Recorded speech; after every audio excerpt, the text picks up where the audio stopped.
Thank you for tuning in. In this moment that I'm recording this, I'm so sad. My heart is so heavy because I just heard the news that someone that I've gotten to know very well just died of COVID, and I can't even believe it. Her name was Leticia, and I got to know her in jail.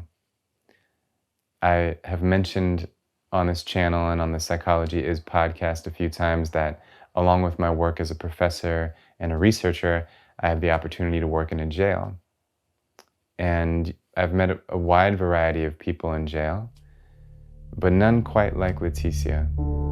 Her and I shared a very special connection. So I've been doing the work I do in the jail for about 4 years, and she was incarcerated for almost all of that time.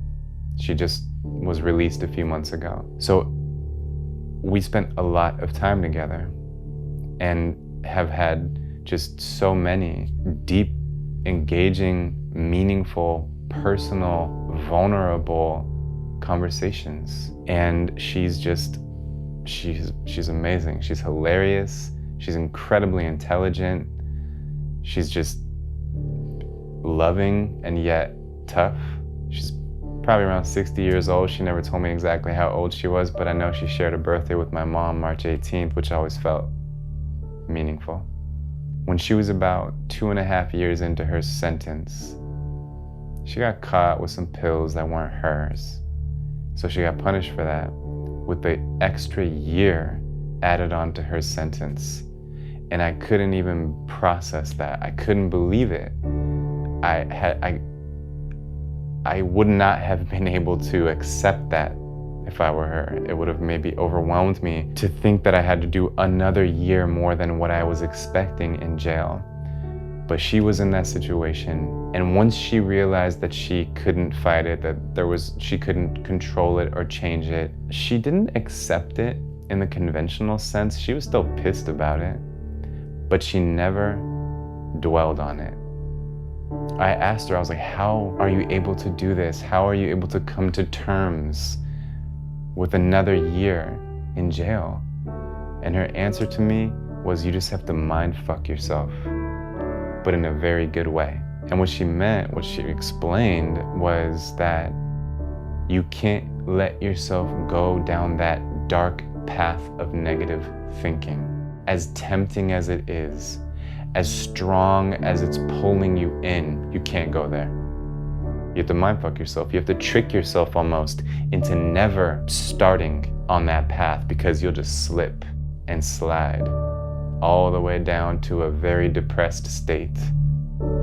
And she knew that. She could recognize that. She knew that if she were to dwell on that, and if she were to think about missing more time with her kids and her grandchildren, it would just bring a heaviness into her life. She would have become depressed. So she did not let her mind do that. She reoriented herself as often as necessary to the present moment. And she was lighthearted. She was full of joy. She laughed all the time, just filled the room with her personality, had everybody in the room cracking up all the time. And she had deep, hard-earned wisdom, and her ability to not let herself spiral into the most negative thoughts was very instructive for me. It's not something you might hear from a clinical psychologist when you're in therapy. Yeah, just go mindfuck yourself. But this felt like a very powerful lesson. And I watched the way it worked.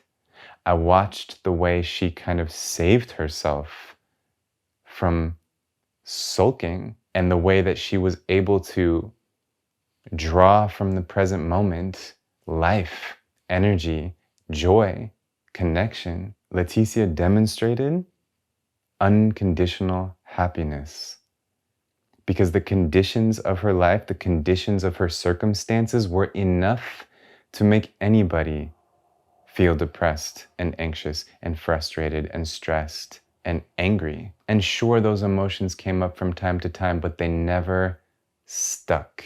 They never dominated her experience. She tricked her mind. She never ever let her mind slip into that dark place because she knew it was there. She could logically recognize that there was a lot of causes of unhappiness in her circumstances, but she instead chose to constantly shift her attention to the sources of joy in the present moment, the people around her from whom she could learn or whom she could teach, from the hilarity that could possibly ensue from any situation.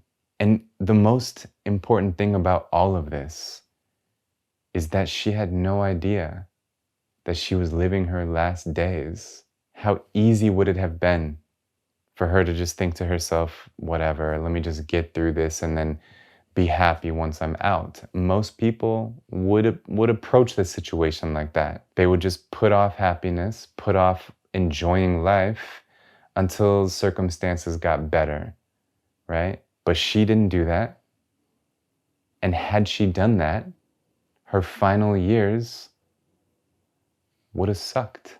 And would her final years have been better had she been out of jail? Of course. And should this whole explanation ever be used to justify excessive sentencing? Of course not. But given her situation, she chose life. She was able to control her mind in a way so that it did not generate suffering, even though there were so many sources of suffering that her mind could have fixated upon, but she never let it. She never let it. And those were her final days. That was her last chapter. And she didn't know that. And I know it's one of those things that make you weak in the knees to consider the possibility that you're in your last chapter. I'm in my final days. We don't know. We don't know. Hopefully not. Hopefully you have so much more time. But act as if you don't. And if you are tripping about the future or the past or some trivial situation, get real with yourself. Mindfuck yourself accordingly. Stop fixating on the things that bring you suffering and turn toward life. And of course, there's healing that has to be done. There's trauma that may need to be revisited. There's serious potential threats in the future that we have to foresee, of course. But you know the difference here. You know what Leticia knew. You can recognize that your mind could slip and spiral out of control and leave you terribly depressed or overwhelmingly anxious. So don't even let your mind take that first step down the path of negative, shameful thinking. Trick your mind into constantly reorienting to the sources of happiness and joy and meaning and connection and learning and just life in the present moment, in the circumstances you're in. Thank you for letting me share this. And Leticia, may you live forever, Queen.